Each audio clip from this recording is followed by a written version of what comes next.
عاشق کے لیے معشوق کی اطاعت میں رہنا اور معشوق سے وابستہ ہر خواہش کو بھی معشوق کی خوشی اور رضا کے تابع کرنا ضروری ہوتا ہے۔ وہیں ایک خاص بات کا خیال رکھنا ہوتا ہے کہ ان سب کو کرتے ہوئے بھی عشق ہم سے مطالبہ کرتا ہے کہ عاشق میں کچھ نہ کچھ شوخی شرارت بھی ضرور ہو۔ عاشق ہر وقت صرف روتا دھوتا اور ہائے ہائے کرتا اچھا نہیں لگتا۔ عشق میں اعلیٰ منازل کی قربت کے لیے عاشق میں ہر رنگ ہونا ضروری ہوتا ہے۔ کبھی دید کی چاہ میں تڑپنا ہو تو کبھی ہجر کے درد کو سہتے سہتے آنسوؤں کا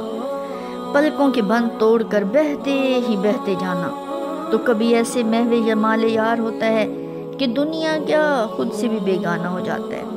اور کبھی نظر آتی ہر شے میں یار کو ڈھونڈنا، کبھی ہر اٹھتی نظر میں دید کی چاہ تڑپ تڑپ کر آنا، تو کبھی بند آنکھوں کو اس لیے نہ کھولنا کہ کتے یار بچھڑ نہ جاوے، کبھی دھیمی مسکراہٹ سے دل ہی دل میں معشوق سے باتیں کرتے کرتے کرتے جانا،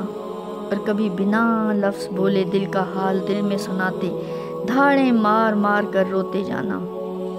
کبھی شوخی کبھی شرارت، کبھی غلامانہ طرز اور ادا سے پیار کی گستاخیاں کر جانا، کبھی نظریں ملانے کے انتظار میں پہروں تکتے رہنا، اور کبھی ادا سے نظریں چرا جانا، وغیرہ وغیرہ وغیرہ وغیرہ۔ عشق ایسے ہی بہت سے احساسات اور جذبات کا مجموعہ ہے،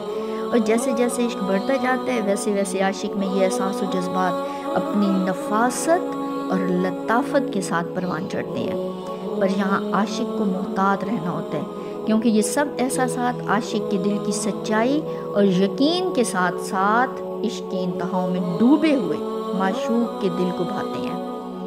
کہیں بھی اگر کسی احساس یا عمل میں